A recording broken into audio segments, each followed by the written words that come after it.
નમસ્કાર, હું દિવ્યા પંડ્યા. આપ જોઈ રહ્યા છો પ્રામાણિકતા ન્યૂઝ, સત્યની સાથે. આવો સાંભળીએ આજના મુખ્ય સમાચાર. રાજ્યભરમાં ચકચાર જગાવનારા ખ્યાતિકાંડના આરોપી ડોક્ટર સંજય પટોળિયાને અમદાવાદ ક્રાઇમ બ્રાન્ચે ઝડપી લીધો. દસક્રોઈ મામલતદાર કચેરીમાં ખેડૂત હોવાનું પ્રમાણપત્ર આપવા બદલ 75,000ની લાંચ લેતા કોમ્પ્યુટર ઓપરેટર ઝડપાયો. તાંત્રિક વિધિથી 4 ગણા રૂપિયા કરવાનું ષડયંત્ર કરી ફેક્ટરી માલિકની હત્યા કરે તે પહેલા જ ભુવાને ઝડપી લેવામાં આવ્યો.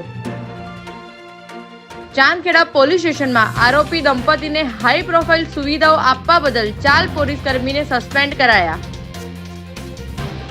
અમદાવાદ વડોદરા એક્સપ્રેસ હાઈવે પર નડિયાદ નજીક વહેલી સવારે ગમખ્વાર અકસ્માત સર્જાતા 3 લોકોના સ્થળ પર જ મોત નીપજ્યા.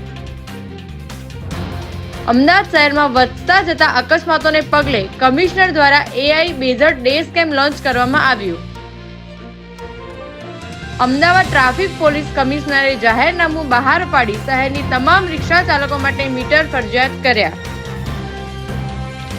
મહારાષ્ટ્ર વિધાનસભા ચૂંટણીના 11 દિવસ બાદ ભાજપ વિધાનમંડળ પક્ષ દેવેન્દ્ર ફડણવીસને તેના નેતા તરીકે ચૂંટ્યા.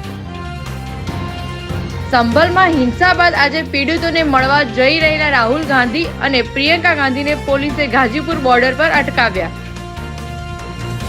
પંજાબના પૂર્વ ડેપ્યુટી CM સુખબીરસિંહ બાદલ પર ગોલ્ડન ટેમ્પલના ગેટ પર ફાયરિંગ કરવામાં આવ્યું.